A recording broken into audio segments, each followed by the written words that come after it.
Well, look, good afternoon. Look, we're talking today about the current crisis again in the Middle East. The government of New Zealand wants the following. We want diplomacy, as we've just engaged in Europe recently and in Jakarta in the last few days.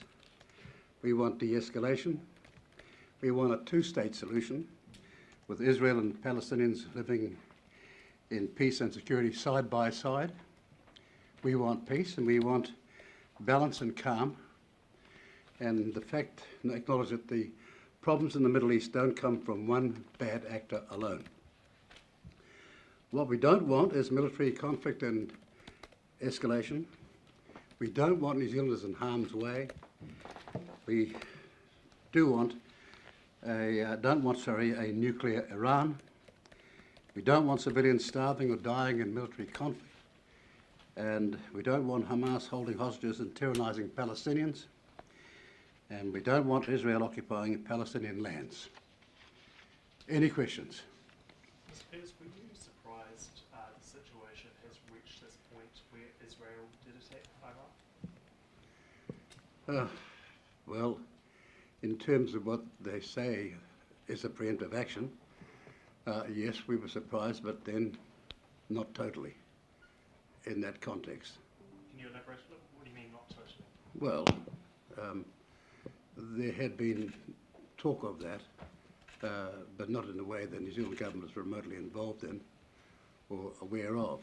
But our job is to keep our ears open and to be watching circumstances worldwide. Have you reached out to any of the embassies within New Zealand by Iran or any representations or any of your foreign affairs counterparts in either countries? Well, we have constant conversations with all sorts of embassies and high commissioners all around the world all the time. Specifically about the situation as it is now? About all the situations that are current, yes. The United States gave a heads up to some of its allies before the attack on Iran began. Did New Zealand receive a heads up from the United States? Well, we don't make those discussions public. Any information we would have would be dissected and disclosed in the fullness of time. But it's not an occasion at this present time for people to rush to judgment or to rush to final comment without all the research and investigation work being done.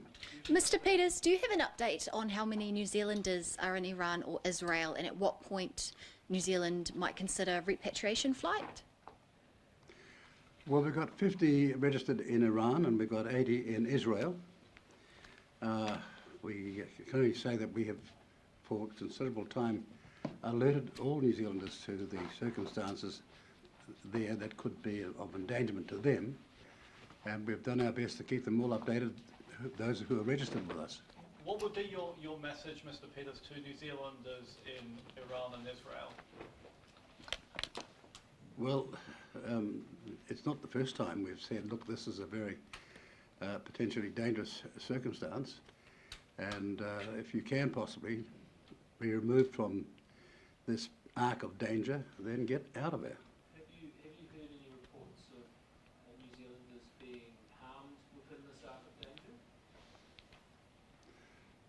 No, not exactly at this point in time. Is there any update on particularly the embassy in Tehran and whether, does New Zealand maintain its staff there, you know? Look, we have done all we can to ensure their safety and security. But as for the details, we're not prepared to disclose that, for the most obvious reasons. With the, if the military operation is ultimately successful, deemed to be successful, and Iran's nuclear enrichment capability is stopped, is that on balance a good outcome from New Zealand's point of view? Sorry, could you say that one more time louder? Well, if the Israelis are successful in knocking out Iran's enrichment program, is that on balance a good thing? Oh, look, the nuclearisation of the world, or the worsening nuclearisation, is a bad thing. And it's one of the reasons I went years ago to North Korea to try and persuade them against that progress of their nuclearisation, so to speak. It ended up that we saved 125,000 New Zealand birds transiting there every year, but didn't win the argument, sadly. and the cost of that is a less safe world. This, Mr. Peters, the UN French Saudi two-state solution conference that's going to take place this week, you've got impact officials that are attending that. What do you make of the suggestion from the Trump administration that anything that came out of that had a quote anti-Israel stance would potentially have diplomatic consequences for those countries involved? And what is our position going into this conference? Our position going to this conference will be updated on an hourly basis. Joe, the conference we understand has been postponed. It's been postponed. Yeah. Mr. Peters, following the travel bans imposed last week on the two Israeli ministers, are there any other sanctions or travel bans being considered by the New Zealand government towards Israel at this stage? Not at this stage, in the detail that you're asking for, no. Mr. Peters, at what point would we look to evacuate consular staff from either Iran or Israel? What would it take to get to that point? Well, we're going to do everything we can to ensure that these people are safe. I don't know if you saw a famous movie called Argo. Do you remember it? When the New Zealand Embassy did enormous credit to the country of origin, that is New Zealanders, in getting the safety of other diplomats in that crisis. The film misdescribed it, sad to say, and perhaps the producers sort of called New Zealand before they made that decision to get the history but wrong. But again, we'll do the best we can. And similar lines of questioning for our Defence Force personnel that are doing peacekeeping missions in and around the Middle East, are you confident in their safety at this time? Well, to say that you're confident in safety in a situation of exploding escalation in a warlike fashion would be absolutely premature. But we hope we've done the best to keep them secure. How crucial do you think the US is to actually finding some sort of peace in the Middle East? I mean, they have put themselves forward as wanting to sort of negotiate some sort of a deal, and obviously things have only escalated in recent times. So how much weight does the rest of the world need to put on the US being able to achieve that?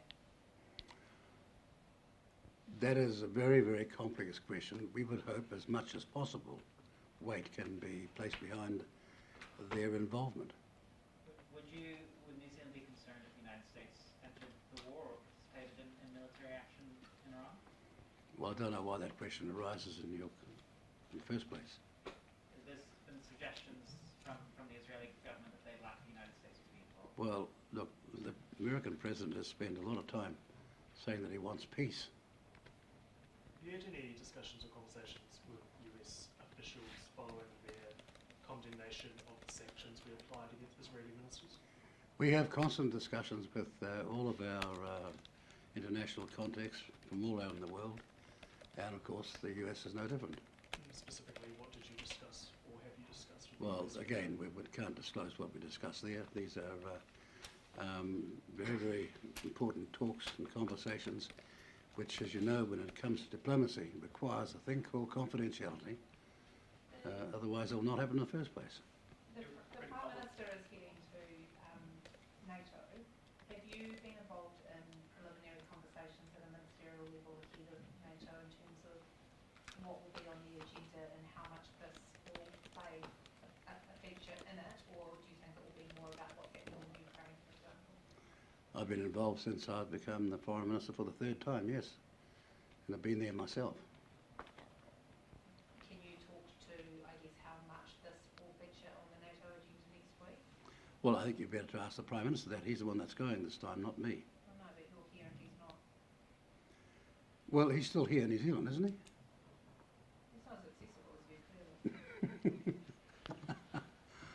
Well, the Prime Minister's going, as have four Prime Ministers, including Helen Clark and Jacinda Ardern. A Lowy Institute poll has found Christopher Luxon gets the most confidence from Australians in terms of handling foreign affairs matters. How would you assess Mr. Luxon's competency in foreign affairs? I think his adherence to the advice he's got from Foreign Affairs has been very, very well received, both in this country and worldwide. Who's he getting that information from, Mr. Peters? Pardon? Who's he getting advice from? You're getting it from yours truly. I know what advice goes up there, and we do our best to listen, not to rush to judgment, to be very, very decisive in our caution, And I think the Prime Minister has followed that line. And how does he compare to other Prime Ministers you've worked with in that realm? Well, we're not here for a Prime Minister comparative contest. We're here to talk about the Middle East. Mr. Peters, what level of help is New Zealand prepared to offer to Israel to defend itself against the attacks from Iran? Well, we're not going to be engaged this far away in every theatre of war or de-escalation of peace movements or peace initiatives this far away. And this country is probably far more removed in distance from the conflict than any other country on earth. Are you looking at working together with some of our Western allies to come up with some kind of, I guess, joint statement or message to put to Israel and Iran? Oh, we always are, on a daily basis, when a crisis happens, on an hourly basis. But again, that's a matter of confidential discussion. No one would confide in us if they thought we couldn't keep our counsel. What about humanitarian assistance? We've provided that in other situations. For Ukraine, for example, would we look to help Israel or individuals in Iran? Look, at this point in time, our engagement along those lines has been in Gaza, and it's been significant with independent agencies to ensure that the aid gets to people who are innocent on the ground. The Israeli government says the reason for launching the strikes was because there had been a shift in Iran's ability to develop a nuclear weapon. They had intelligence that suggested they were able to do it on a much faster kind of time frame than had previously been understood. Is that your understanding as well? Have you seen anything that suggests that statement is true? Well, I have seen international media comment to that extent, yes. To the extent that the side effect of these attacks on Iran are to further degrade its ability to have influence throughout the Middle East, do you think that's a good thing? Well, when we talk about bad actors, the number of proxies that are acting with the assistance from Iran has been an awful consequence in terms of their impact in areas in the Middle East. There's no doubt about that.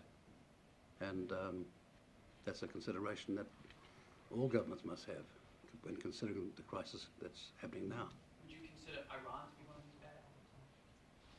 Well, as I said, there are no innocent actors at this point in time on this matter. Including Israel? Well, the 7th of October terrorism attack has initiated a response, but the question is, how can it be an appropriate response now? The Israeli government has also basically called for regime change in Iran. Would that be a good thing from New Zealand's perspective if the Iranian government were to be toppled? Well, one could answer that question, or one could also be very, very cautious, particularly being the Minister of Foreign Affairs, to say that the democratic or elective affairs or the governorship affairs of other countries belong with their constituents, not New Zealanders. Mr. Peters, some have described the world as a quote dumpster fire at the moment. In your lifetime, if you look at what is happening today, how do you think it plays out compared to other massive events or events that have played out in your lifetime? Well, it's probably the worst in my lifetime, but there is just one codicil to that. The Cuban Missile Crisis was a pretty near thing at that time. So this is current day today is pretty up there in terms of the worst thing in the world. Yes. Does that keep you up at night? Well, it keeps a lot of people up at night. We're working longer hours than perhaps we ever have as a ministry, and trying to ensure that New Zealanders, where possible, can be kept safe in circumstances of innocence. And in my lifetime, I've never seen such an uncertain geostrategic circumstance as we've got now. Are you hopeful that in your lifetime you'll see a two-state solution in the Middle East and you'll see the end to the war in Ukraine? That's always been our position, across the political divide as well. Successful New Zealand governments have always argued for a two-state solution. And we still will go on arguing that because we believe that is the only long-term solution that'll work. Is it realistic in the near future? It would be realistic if there are not international actors doing their best to stop it happening.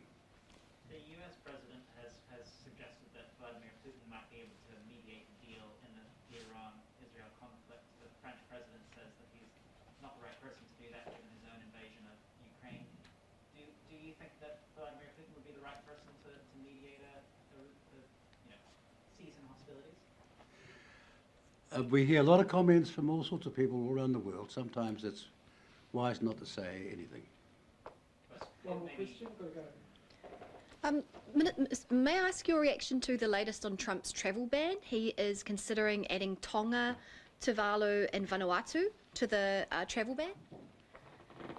Well, of course, we are concerned about that, and we'll be talking to our colleagues and friends in all of those countries as to what we can do to clarify the circumstance in a way where they are not regarded as being prejudiced in the ability to travel.